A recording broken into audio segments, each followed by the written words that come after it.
Okay, so welcome everyone to our Tribal Accreditation Learning Community, also called Talk for Short. This is our monthly meeting grounds where we discuss public health topics of interest related to performance improvement and systems improvement, as well as other public health accreditation related topics. You should have received a notice that today's session is being recorded. If you do not consent to recording, we are going to ask that you please drop off the line. But please follow up with me via email just so I can link you to our speakers information. We'll have the recordings posted. We just want to make sure that you get all the information that you need and the questions that you have answered as well. So today we are going to welcome Dr. Erica Roberts and Dr. Kristen Yeppa. They'll be speaking on evaluation today. And as always, we want to start our session out with a round of introductions to get everyone acquainted with one another. We have a little larger group today, so we're going to ask everyone to please utilize the chat box and just tell us a little bit about where you're joining us from and the positions that you hold so we can get acquainted with your roles, and just to say hello within the chat box as we get started. So my name is Dr. Jessica Dean. I am a public health programs manager with the National Indian Health Board. I have been serving in this capacity for almost 4 years now. I coordinate our SSSC project, our Strong Systems, Stronger Communities project, where we provide resources, technical assistance, funding, as well as our networks and trainings to our public health departments that are working on performance improvement and systems improvement, just to help them facilitate their efforts to get their capacity building efforts going. And today, this is a part of our talk initiative that's under that funding opportunity, where we're able to coordinate some of our networks to engage across public health topics. So I wanted to turn it over to our guest speakers today and allow them to introduce themselves as well. I see all of your lovely chat messages coming through. So thank you so much for introducing yourselves. I'm Dr. Roberts. I guess we can start with you, and then feel free to get started with your presentation as you're comfortable as well. Sure. Thank you, Dr. Dean. Hi, everyone. I'm Erica Roberts. I am a member of the Lumbee Tribe of North Carolina. I grew up in Maryland, and I now live in Brooklyn, New York, with 2 little kiddos and my husband and our dog.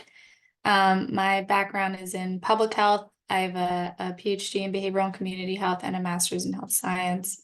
And I work at James Bell Associates, as does my colleague on the line, Kristen Yeppa, and I'll let her introduce herself in a second. But we work in the tribal evaluation practice area at JBA, which is kind of the department in our organization that focuses on tribal projects, mostly around public health, child welfare, and child and family development topic areas. And we're super excited that Jessica reached out and asked us to share some of our thoughts around Indigenous evaluation.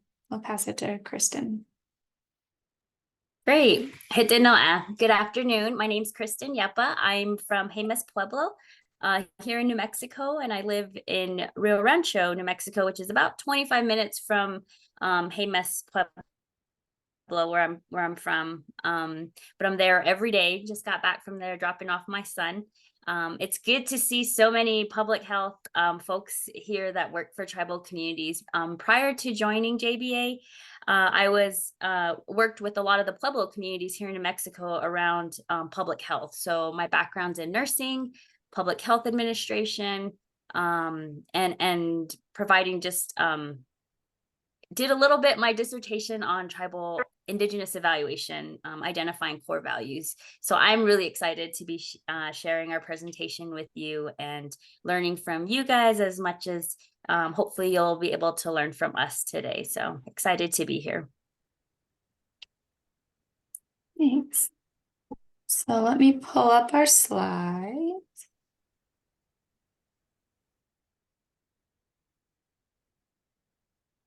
All right. So in our time together, we're going to talk about how to conduct meaningful evaluations with and for tribal communities. Please jump off mute, raise your hand, put stuff in the chat if you have any insights, questions, comments as we're going through that. We'll then kind of talk about how our organization has supported tribal evaluation. So we'll try to give some more examples of the type of work that we do and how we approach that work. And then we'll share some of our favorite evaluation resources. And then we have some devoted time for Q&A, but this is intended to be super informal. So as we're talking, we'd love to hear from you if you have experiences with evaluation, if you have specific questions about things that we've done or approaches that we talk about. So yeah, feel free at any point to chime in. I'm going to pass it over to Kristen. Great. So we're going to dive right into Indigenous evaluation. So I'm going to be covering a little bit of background information, talking about what is Indigenous evaluation, how does it compare to Western evaluation methods, be able to share an example of an Indigenous evaluation practice, and then share some core values that we found in the literature or some of the toolkits that have been developed on Indigenous evaluation. Are we on the next slide? Where am I? All right. So before we begin, I wanted to start off by sharing this quote by Cheryl Crazy Bull from 1997. So she says, "We as tribal people want research and scholarship that preserves, maintains, and restores our traditions and cultural practices. We want to restore our homelands, revitalize our traditional religious practices, regain our health, and cultivate our economic, social, and governing systems. Our research can help us maintain our sovereignty and preserve our nationhood." So although this quote speaks of research and scholarship, and we are looking at evaluation, this quote really speaks to me in many ways. I think at the time, Cheryl Crazy Bull was advocating for approaches that preserves, maintains, and restores our traditions and cultural practices as Native people. And in a sense, Indigenous evaluation also helps us do that in the public health field. And as you all know, public health is a field that looks at the entire community holistically, and oftentimes public health in tribal communities can include restoring homelands. It can include revitalizing religious practices, traditions, culture, regaining health, and really cultivating the economic, social, and governing systems within the tribal communities. And Indigenous evaluation, as you see, as we go through our presentation, involves a lot about maintaining our sovereignty and preserving who we are as American Indians and how we approach evaluation.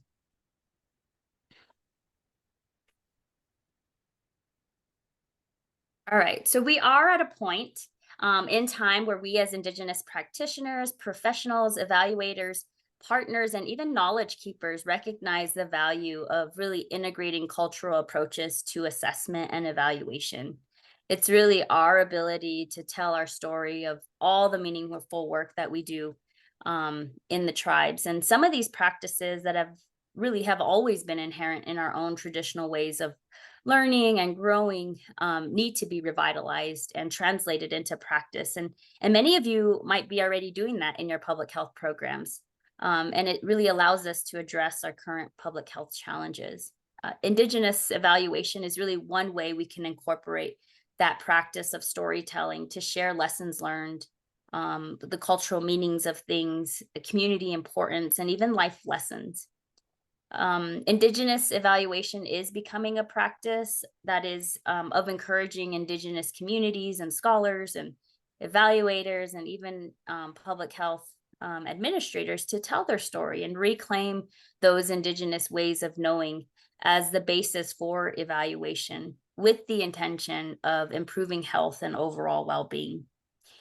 Being from Jemez Pueblo, we have an artist who crafted this beautiful pottery of storytellers, and it's part of our practice in Jemez, and it's something that we do all the time. And we like to exhibit that through our art, and each piece of pottery has a meaning and an element of importance. And I feel like we are storytellers, right, of how we craft our programs, challenges, strengths, successes, and opportunities for growth. And it's kind of like, I feel like Indigenous evaluation is sort of like an art, right? It's a very, it takes knowledge, it takes skill, and how we're able to share our programs life through Indigenous evaluation. So I kind of see it as an art. Go to the next slide. So after looking through the literature and the toolkits on Indigenous evaluation, I summarized in a concise statement like what I gathered from the various definitions of Indigenous evaluation. And Indigenous evaluation really involves Indigenous ways of knowing and doing that's really driven and led and responsive to what the community's perspectives are, what they want, some of the community needs. And it's really grounded in ensuring that community-specific knowledge and perspectives or needs are identified and included in the process of evaluation, and really done with the community as an equal partner. So this means like tribal public health programs must have an ongoing process of reflection and inquiry to ensure that the programs or services are responsive to the needs of the community. And listening to the community is also really an important practice. And you know, how do tribal public health programs listen to the community? Do we have a basic knowledge and understanding of what the community's priorities and needs are, you know? And there's different methods that have been used to identify those needs and priorities. Many of you might be familiar with talking circles, focus groups, group reflection activities, or just informal conversations you might have with community members to help us really inquire about community perspectives and sort of their needs, wants, maybe even some of their challenges. So many tribal public health programs also, I don't know, many of you have staff members that might be, or team members that might be from the tribal community that you're in, or maybe you yourself are part of the tribal community. And so it's really important that we also value staff's knowledge, input, their role in ensuring like what process of reflection or inquiry might be appropriate for the community. We know that not all tribal communities are the same in their practices or how they honor or respect community voices. So it's important that if we're not from the tribal community, that we also maybe lean on our staff or community members who are willing to help us learn those specific cultural protocols or community protocols. This process of gathering community feedback is really a process of reflection and inquiry. So it's important that we're able to respond to the information that's gathered, and that it's in the way we respond, it's also respectful to those who've shared their stories, their words or their input. So this sort of requires some adjustment, right? Being open to adjust your approach, your intervention or your method. So over time, this process of learning, reflecting, and adjustment really starts to improve programs and even self-growth, right? As a public health manager or even a public health staff, this process of reflecting really starts to help us grow professionally. And I think that's a really cool thing about growth and reflection. And this really evolves into what we call continuous improvement, right? Continuous quality improvement, or CQI. It helps us learn to look at feedback or data and help us to adjust some of our efforts. And hopefully we incorporate it as though it's responsive to the needs of the community. Another practice of Indigenous evaluation is balance. And some evaluation frameworks that we've seen refer to this as this two-eyed seeing. And I really like this because it refers to learning to see from one eye with the strengths of Indigenous knowledge, and then from the other eye with the strengths of Western knowledge and ways of knowing. And so both, using both eyes, right, we can develop approaches that really benefit all and helps us to balance our Western ways of knowing and doing and our Indigenous ways of knowing and doing. So let's go. Okay, so this next slide is really, oops, okay. With this slide, I wanted to point out the difference of approaches or methodologies to Western evaluation and Indigenous evaluation. And so Western evaluation approaches really rely on a research theory or frameworks. There's a systematic gathering of information about programs, services, needs, or outcomes. It may involve an external evaluator that's not part of the community or part of the program. And it provides an objective, often quantifiable perspective. And then when we look at Indigenous evaluation approaches, it takes a holistic approach.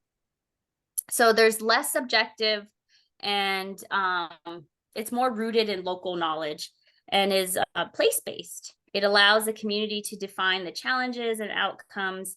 And these methods include, like what I mentioned earlier, talking circles, storytelling, inquiry, language study, and traditional crafting too, that is appropriate for the community's setting. So we know that different tribal communities have different arts and crafts. But as we can see, Western and Indigenous research and evaluation are grounded in different paradigms. The Western paradigm believes in, individual knowledge. It can be gained and owned, and there's a truth to be discovered. Whereas Indigenous paradigm believes that knowledge is relational and it's to be shared with all. So with this understanding, a lot of Western methods could be used in Indigenous contexts, so long as the correct paradigm is underpinning that research or evaluation. And as long as it's also supporting that relational accountability, right? That there's a mutual learning and growing and accountability that's shared. So we want to ask ourselves as evaluators or our program managers, like, how do our evaluation approaches fulfill those relationships with the world around us, right? Does the method help build a relationship between the program and the topic? Does the process build respectful relationships between the evaluator and the program or participants, or even the relationship between the evaluation of a program and the community that it's serving? Let's go to the next slide. And so this one, I really love this example. So this is an example of the balance, right? The two-eyed seeing. So using a logic model, which logic models are Western tools used for program evaluation. And I've seen some tribal public health programs take the main components of logic models, inputs, resources, activities, outputs, and transform them into a story that best represents their tribe. So I've seen in Pueblo communities, we use corn a lot. And I've seen this is a prime example of how really the use of a corn stalk is embedded in their logic model. So corn has a significant role in Pueblo communities, and it's a staple food that we use for our traditional foods. We use it for all our ceremonies. It's used for prayer, and it's symbolic. So a corn stalk can represent many things. But when used in the context of evaluation, it can also represent really a holistic approach to program evaluation. Corn to Pueblo people means a lot. It's very significant. It means, birth, growth. There's a level of reflection and prayer. So it's used throughout the continuum of life. So I can see how a Pueblo tribe might want to use a corn stalk to represent their program's sort of continuum of life as well. So this example was NAPR, which is a Native American Professional Parent Resources. They're a 501c3 organization here in New Mexico, and they gave us approval to share their logic model. But it's really neat because it kind of embraces the Pueblo culture and the value they have around a staple food, how it means a lot to our ceremonies, and then they're able to tell their story. So Erica, can you go to the yeah, so this so what they were able to do is, like, the clouds were representative of like influential factors, the program's challenges and barriers. And there's this physical health, like this whole circular, holistic approach that physical health of families and staff, the emotional health of families, mental health, and the spiritual health. So all of that's incorporated in the sun. And then the rain. So the rain represents sort of the theoretical framework, like the attachment theories, adverse childhood experiences, reflective supervision. So different frameworks or underpinnings that really may impact, right, the growth of this program. And then they're able to identify the inputs and resources. So it's the planting, right? You're planting the seed, what's needed. And then the corn stalk is really the activities, the growth. And the corn stalk with the corn is the outputs. And then the corn, the child eating the corn is representative of the outcomes.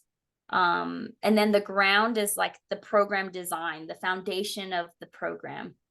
And then the nutrients is the vision, the goals, the objectives, what they're shooting for. And the roots is the community context. So they explain sort of that really how the roots are the foundation as well, and how that influences how the environment of where the corn would grow, or how the program would respond.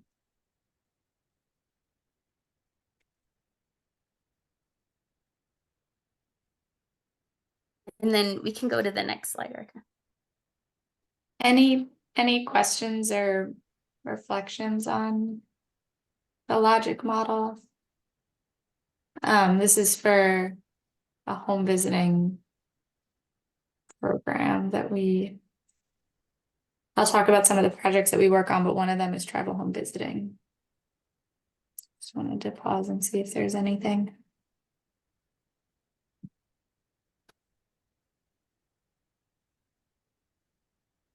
Does anyone have something similar that they've developed or have shared, or even a process of taking a Western tool and sort of integrating how, or maybe even like designing it where the Indigenous knowledge is also integrated into like a Western framework or a Western tool, so that it's more receptive to the community or even to staff?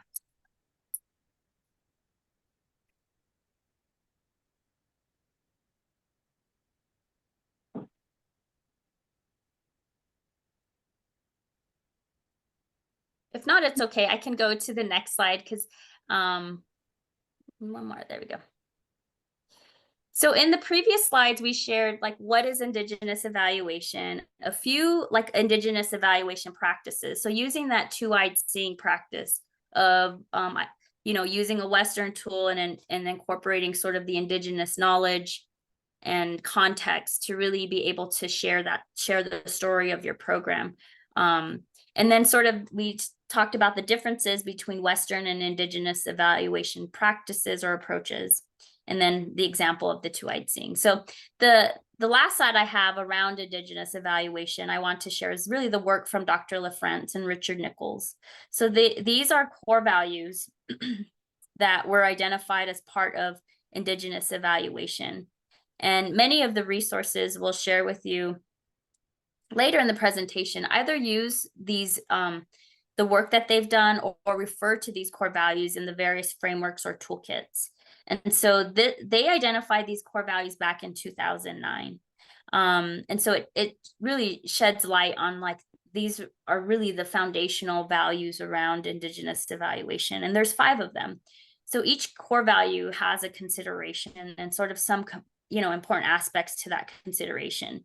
And so this is useful when starting to design an evaluation. And these are all values that are really important to our work when we evaluate tribal public health programs. Oops, I lost my place.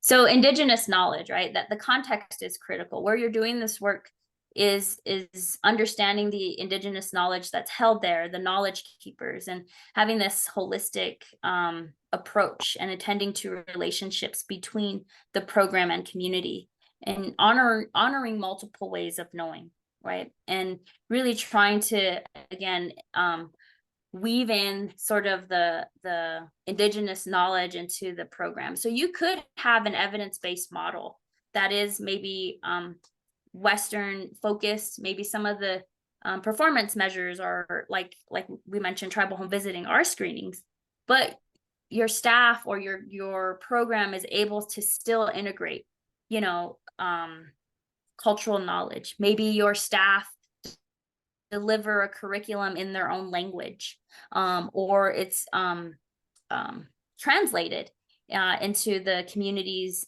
Indigenous language. And so there's different ways of incorporating that Indigenous knowledge. People of place, so respecting place-based programs, knowing that what may be considering the environment, the history of the community, and sort of the different unique circumstances that each community is experiencing is important. Centrality of community and families, so connecting evaluation to community, right? Designing your evaluation to always engage the community when planning and implementing is really important, because then the community starts to also grow, right? They learn and they start to grow and understand sort of this process of reflection, the program's reflection, and using participatory practices that really help your staff as well. It builds capacity within the program. And then understand that programs may focus on restoring community health and well-being. You know, our definition of health and well-being might be different from what the community thinks is important in terms of their health and well-being. Honoring our gifts and making connections between accomplishment and responsibility, allowing for creativity and self-expression, and sovereignty is also really important. So creating that ownership and building the capacity, ensuring that we're following the tribe's ownership of data, how we collect data, and ensuring that we're following an appropriate process for collecting the data, analyzing it, making sure it's appropriate, and then also like disseminating the findings. So making sure that the community can understand what the process of data collection, and the community can understand the evaluation that's being done on the program, and even the process of evaluation is also important. And I think that is what I had. I really wanted to leave you guys with the core values of Indigenous evaluation. And I really like these core values because it really speaks to how Indigenous evaluation is done with these core values in mind. So I'll stop and I'll see if anyone has any questions or reflections.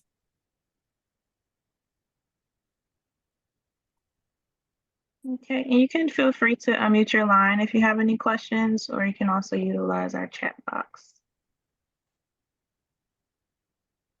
Hi, this is JC Shepherd from Forest County, Potawatomi. I just want to thank you. This was, very interesting, and where my mind went, we just, well, not just, but we're wrapping up our community health assessment, and at our last stakeholder meeting, we had some really great conversations with several tribal members, several elders, and also people in leadership roles who may be elders and tribal members as well. But we spent a lot of time discussing culture and trauma and engagement in all of our health priorities that came up. And we actually, like in our health assessment, we basically put those as three cross-cutting themes basically across our whole community health assessment, because every time maybe we're discussing the fact that we struggle or we have high rates of obesity, but we kept having conversations about trauma and culture and how they will play a role in that. And we at FCP right now, and I'm sure we're not alone in this, but there's been a huge movement in the last several years of culture is prevention. And I can't take credit for that, but mostly our AODA department, there's someone who's been very influential in our community, and he has, turned his life around. He's 8 years sober last week, actually, and he has really become a face and in our small community. And that's really, I mean, he has that saying everywhere and people are really grabbing onto that. So this was neat to hear and that's, I guess that's where my mind went, was all the conversations we were just having in the last several months in our department. And it is an interesting time because I think, and when we look at like how kind of understanding that, like how people define health, right? So culture is health.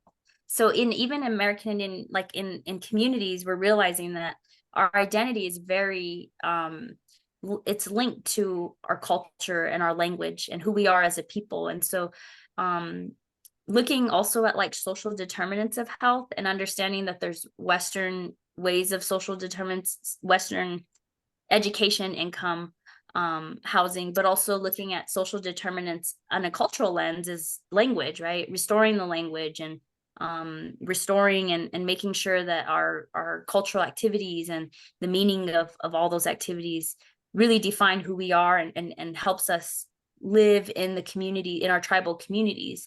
And so understanding that those are also social determinants of health is really interesting, and sort of looking at how do we evaluate some of those nuances, I guess. And maybe we do and maybe we don't. And it's really interesting because some tribes are willing to like look at things and see how language and culture do impact health, but some tribes can also be very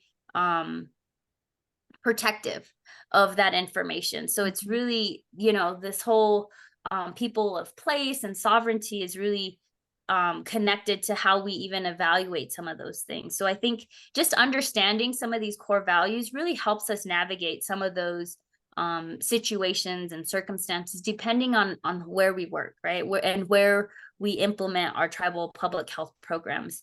And public health is so broad, it's so wide. So public health may even vary in terms of how it's done in each tribal community. And so that's why I really like these core values, because I think they're values that can be used in different contexts and help us really guide us in a good way.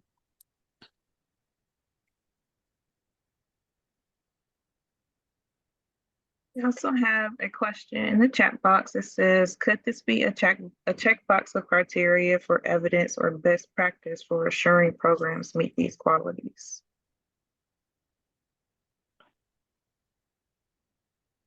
The core values, you mean? Miss Peggy, you may. Yeah, this is Peggy, and that's what I was thinking, is if there could be, I'm just thinking about when writing grants, for example, a lot of times, they'll use criteria best practice that is not, indigenous in nature of what your, the values. And so you're writing, what you think is a great grant proposal and so forth, and you're integrating these program areas or best practices of what you think. For example, I'm just looking at honoring our gifts, allow for creativity and self-expression. There may be some sort of a crosswalk to that, to a best practice, but at the same time, why would we have to do the crosswalk? Why can't that just stand on its own as a checkbox criteria of a best practice, and it just stands on its own as a best practice? And I'm just thinking about how can this be standardized or operationalized to those granting agencies, to this understanding that this is how things are going to look.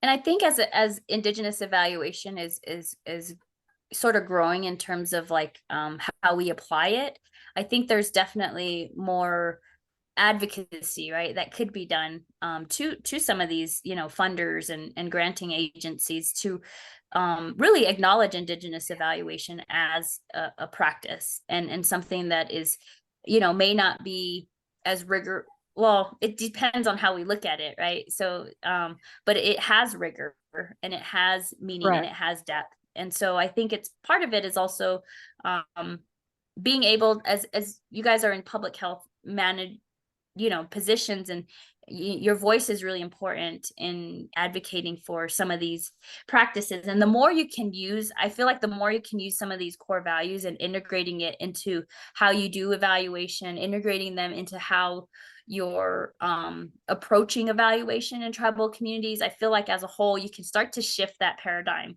And hopefully granting agencies can start to acknowledge this type of evaluation as equally as important as we would like Western. So I'm not sure if I'm answering your question, but I know it would be nice to have like checkbox type of like these core values checkbox and some of those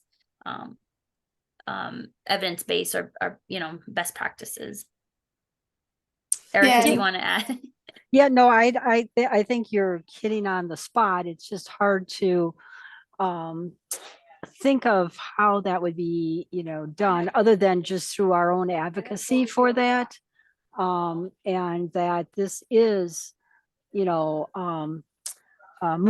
This is, this is standard. It is the basis of a best practice. And, getting to that understanding that, this is something that to be respected. Well, that's a great segue. I'm gonna share some of our examples of our work, and then we also have resources that I think you all could use to cite in grant applications.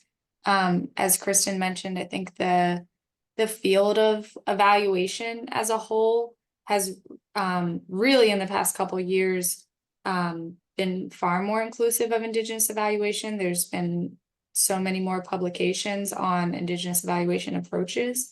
So I think that for the purposes of, writing grant applications and supporting methodology and approaches, I think there's a lot of scholarly support out there. And we're happy to share links to articles after our call today too. If folks want to email us, I'll share our email address at the end as well.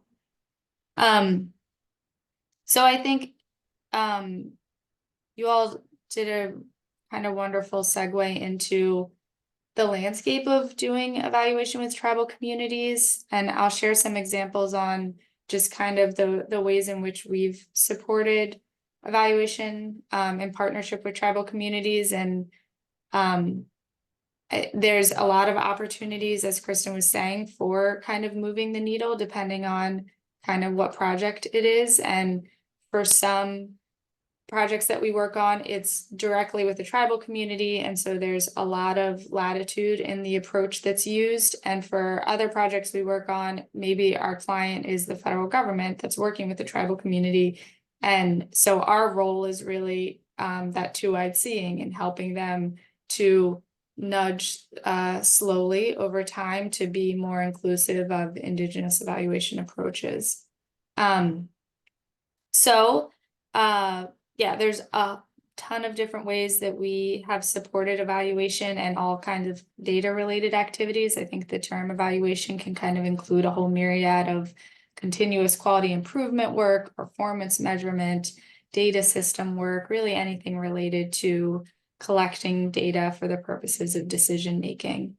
And our projects have really spanned like the whole progression of evaluation. So we've done work on evaluability assessments, which is determining whether your program's ready to be evaluated.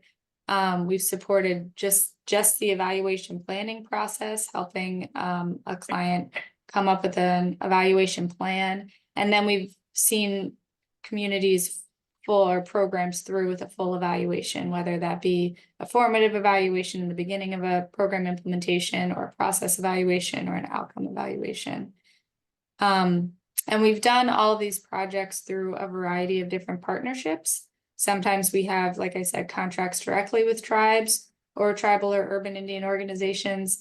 And other times we have contracts with state and government agencies, state and federal agencies that provide funding to tribes. And maybe we're serving in more of a technical assistance capacity to support the tribal grantees in conducting evaluation of their public health programs.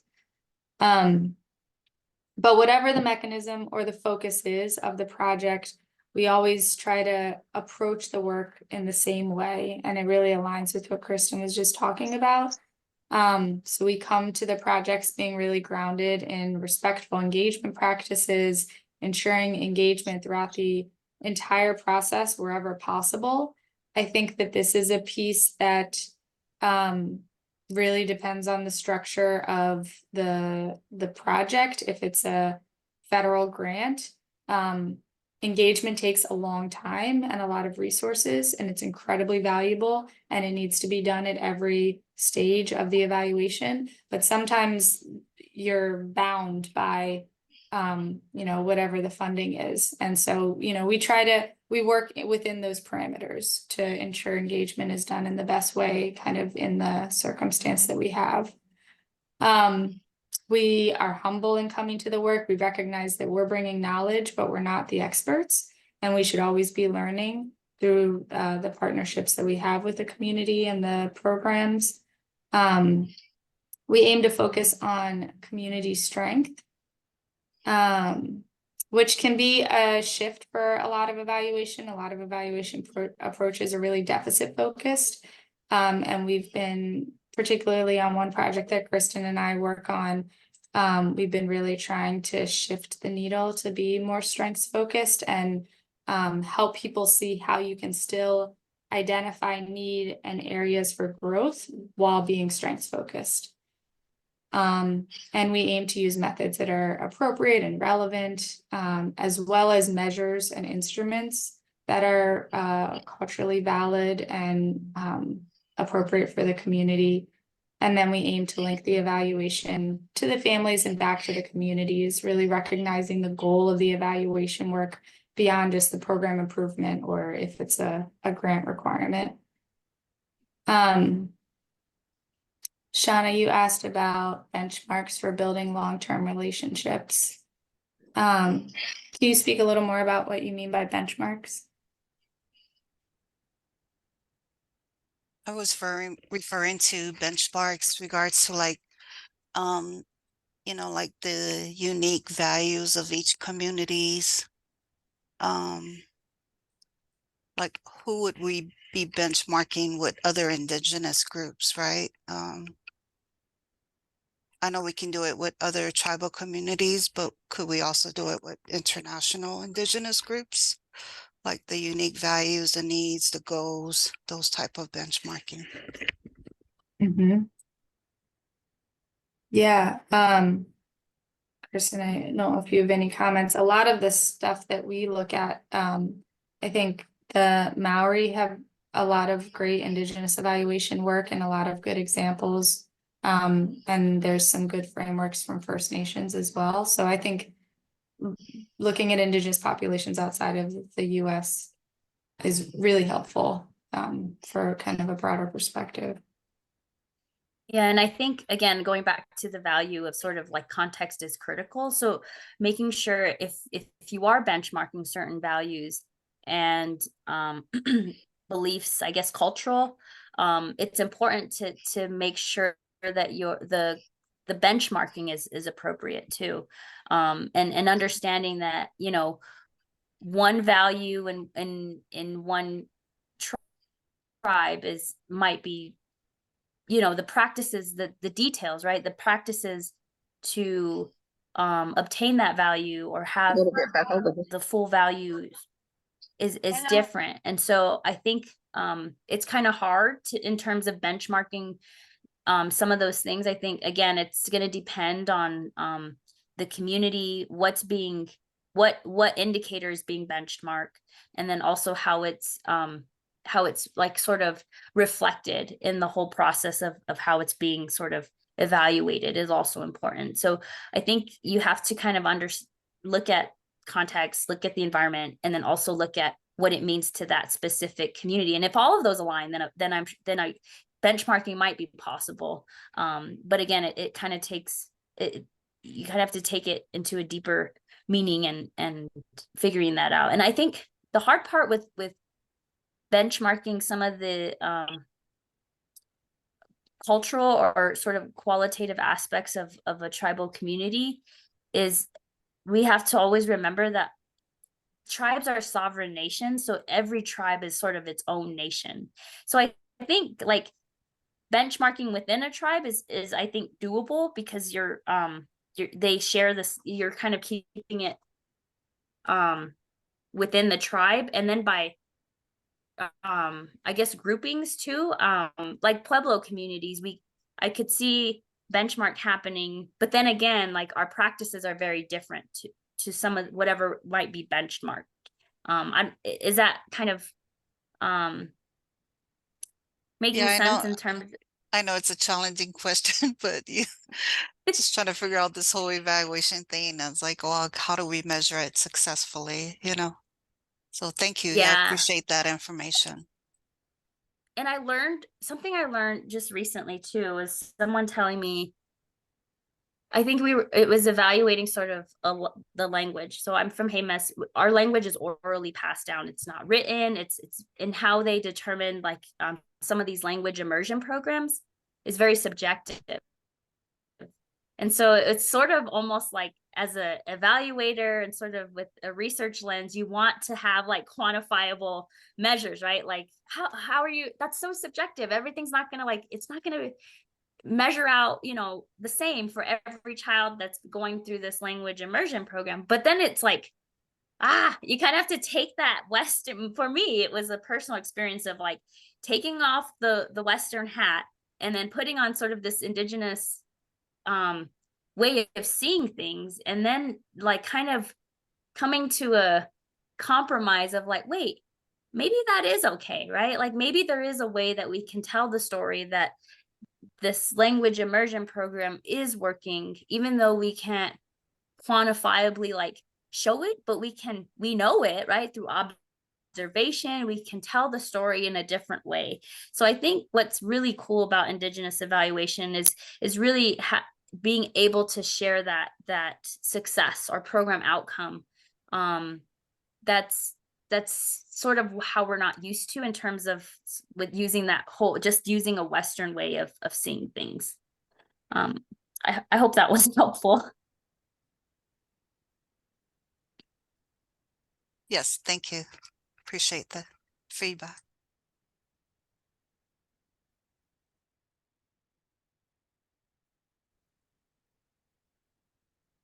So I know we're almost at time.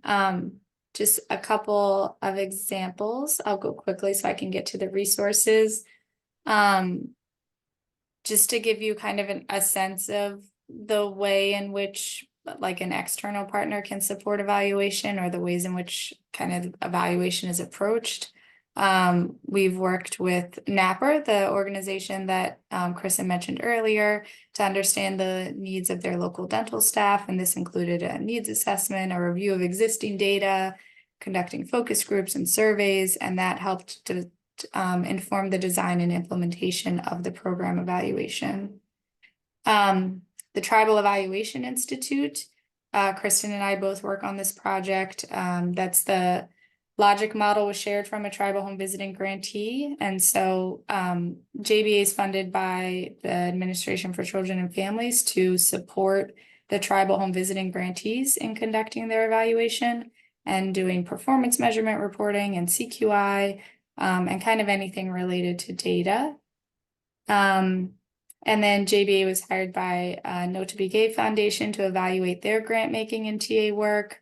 We helped refine their logic model and developed a survey and collected and analyzed the data and wrote a report. JBA was also funded through the Montana Department of Health, so a state agency, to support them in evaluating their tobacco prevention work with American Indian Alaska Native communities and their American Indian tobacco prevention specialists. This included developing a logic model, coming up with an evaluation plan, creating and testing surveys for youth and adults, training the staff to conduct the evaluation and collect data, getting support with tribal IRBs and implementing the evaluation. Oh, and that was another thing I wanted to talk about. I think another important role of the evaluator, especially when you're working in kind of a partnership that's with an outside funding agency or an outside partner, is having them really understand the importance of IRB or whatever the community approval process is, whether it's going before tribal council or if there's another research review board, but ensuring that they understand the importance of data sovereignty, regardless of what type of data is being collected, really being clear on why the data are being collected, who owns the data, what's being done with the data, how they're being stored, and going through all of the approval processes for any products that are developed that come out of the evaluation. And then there's the Muse study. It's the multi-site implementation evaluation of tribal home visiting. Again, we were funded through ACF to do a mixed methods multi-site implementation evaluation with tribal home visiting programs. It's been a very, very long project. It's been very engaged with the tribal grantees, with a variety of different work groups, and having home visiting staff engage in data collection, and again, go through all of the local IRBs. And then we've had a contract with the CSKT Tribal Education Department to provide some technical assistance on evaluation. And then a couple of projects with Fond du Lac to support some of their evaluation as well with their tribal and community college. So I want to share some of the resources that I hope will be helpful. I know we covered kind of just like the tip of the iceberg on Indigenous evaluation. So the TEI project, like I said, has been one of our really long-standing projects in the tribal evaluation practice area. And so we have a website for that project. So a lot of these resources were developed for tribal home visiting grantees, but they're pretty applicable to other types of programs. And so the website's tribaleval.org. And I think Jessica will send these slides out, but these link to a variety of different tools that are there. We have some resources for developing needs and readiness assessments, for doing an evaluation capacity readiness assessment, so seeing whether or not your organization is ready to conduct an evaluation. CQI resources. I know a lot of folks in the public health space do continuous quality improvement. And so we have briefs and some templates for doing a CQI cycle. And then we have some examples from grantee evaluations, different types of designs that they've used. And then we have links to 2 other organizations that we are not affiliated with, but these are amazing Indigenous evaluation resources. So the first is the 7 Directions Indigenous Evaluation Toolkit. This came out relatively recently, and it's just a beautiful holistic understanding of Indigenous evaluation. And then UIHI also has some Indigenous evaluation resources. So we will be sure to send these out. And here is my email address and Kristen's email address. Happy to share more resources and literature and answer more in the weeds questions. I know we have a few minutes left. But yeah, just want to open it up if anyone has anything else.